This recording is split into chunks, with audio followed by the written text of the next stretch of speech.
Chris Cuomo, and this is Prime Time. George Floyd, as you may know, was killed 1 week ago today. Tonight, I fear what's happening may make everything worse. If you want to see this country get to a better place, you can't just watch the coverage. You're not going to be led to a better place. I hope that is something you're aware of now and that it's not frightening. Everything that matters most in this country has always been bottom up, whether it's the pandemic, whether it's how we treat one another, whether how we demand justice and fairness from our institutions. Our president tonight treated those who want change as the enemy.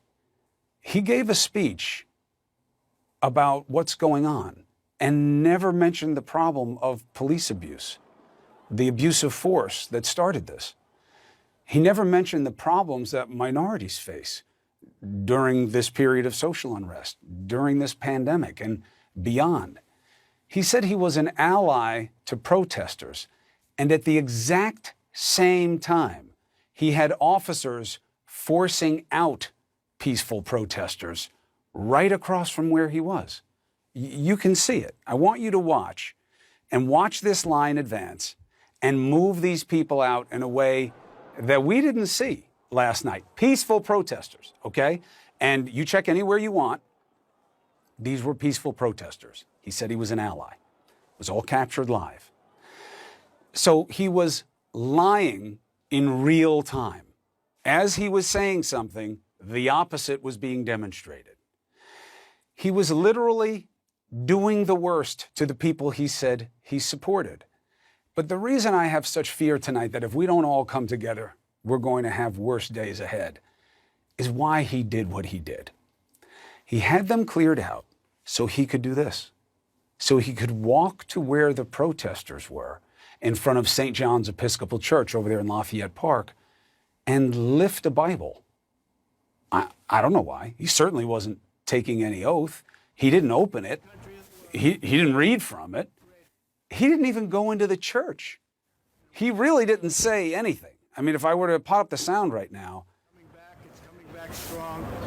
It'll be greater than ever before. So why didn't he go in? Maybe he stayed outside because what happens inside that church especially is much more and better identified with the people he had chased away from in front of it than what he is about. Google the history of St. John's Episcopal Church. It's been there since the early 1800s. I think it was President Madison staked money for its founding. It has always been about addressing the needs of the local community, especially social justice. It supports activities to help the people who need it. It doesn't refer to those seeking justice as thugs. It's making masks right now for the pandemic. It doesn't pretend there is no pandemic problem. And it preaches inside that building, that church, that you must live what is in the good book, holding it in your hand. If you don't hold its message of loving mercy in your heart, is an empty gesture by an empty suit. Even the bishop of that church is appalled. Here is Reverend Marianne Budde on CNN just moments ago. And let me be clear, the president just used a Bible, the most sacred text of the Judeo-Christian tradition, and one of the churches of my diocese, without permission, as a backdrop for a message antithetical to the teachings of Jesus and everything that our churches stand for. And to do so, as you just said, he sanctioned the use of tear gas by police officers in riot gear to clear the churchyard. I am outraged. Just look at that image of him standing in front of a church holding a Bible.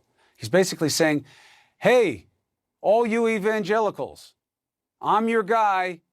Law and order, it's all in the book, they tell me.